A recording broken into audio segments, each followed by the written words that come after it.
AI is likely to be either the best or the worst thing to happen to humanity. Stephen Hawking.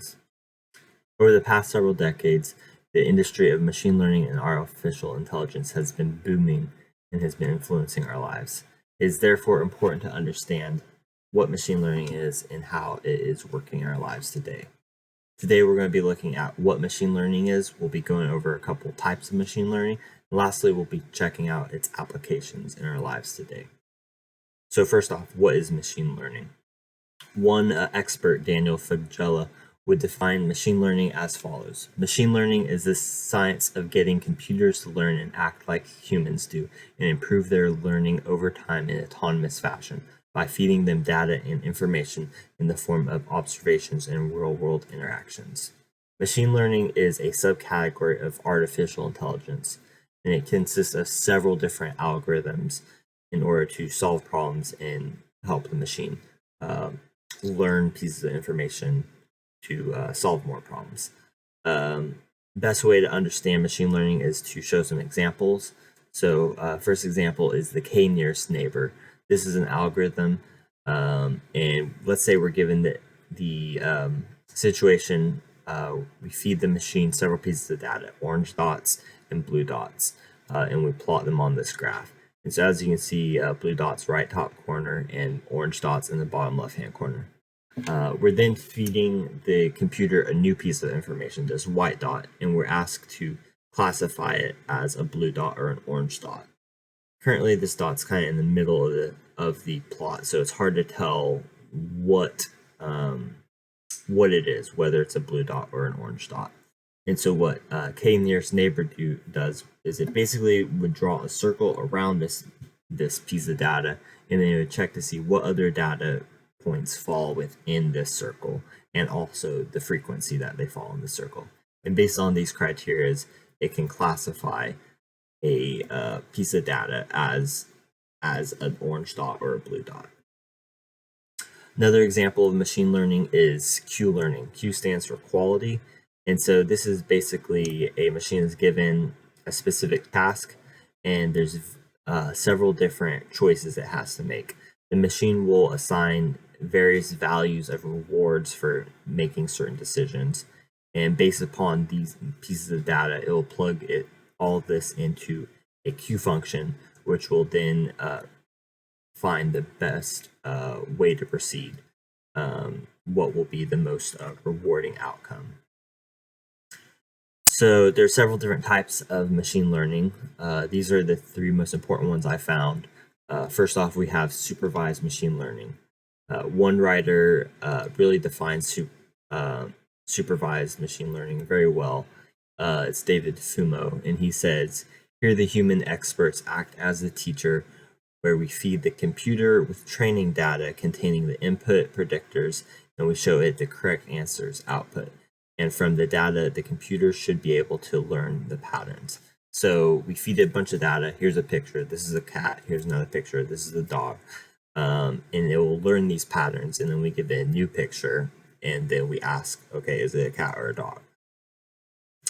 Several different types of supervised machine learning include neural networks, nearest neighbor, like we just saw, and decision trees. Next, we have unsupervised machine learning. Very similar. The only difference is the information that data we give to the device to train it on. There's no labels for it.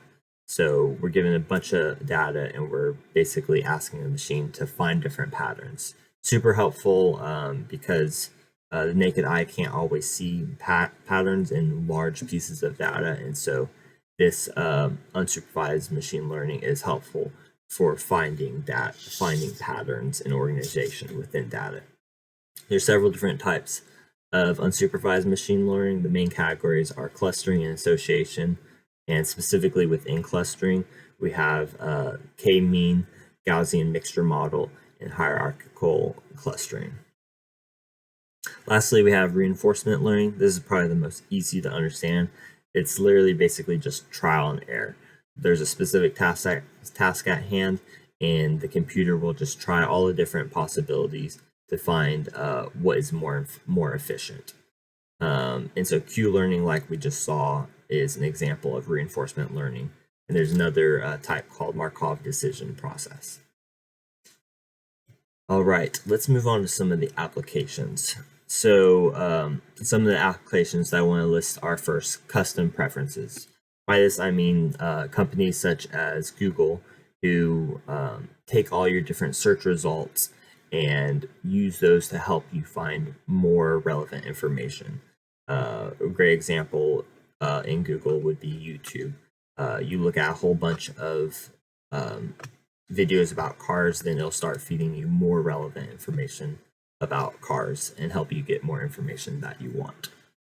Another example of machine learning is object detection. The state-of-the-art algorithm for object detection is called YOLO, you only look once, and it's called that because it's a real-time object detection.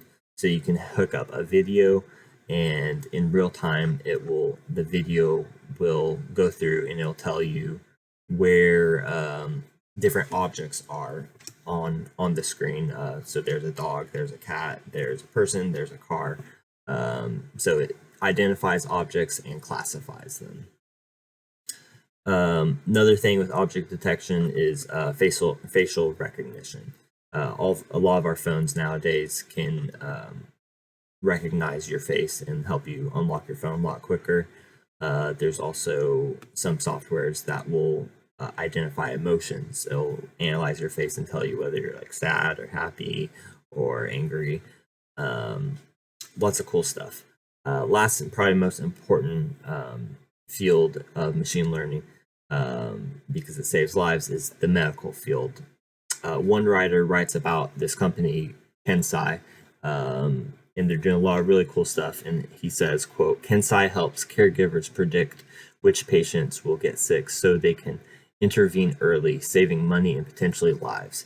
It does so using machine learning to analyze databases of patient information, including electronic medical records, financial data, and claims."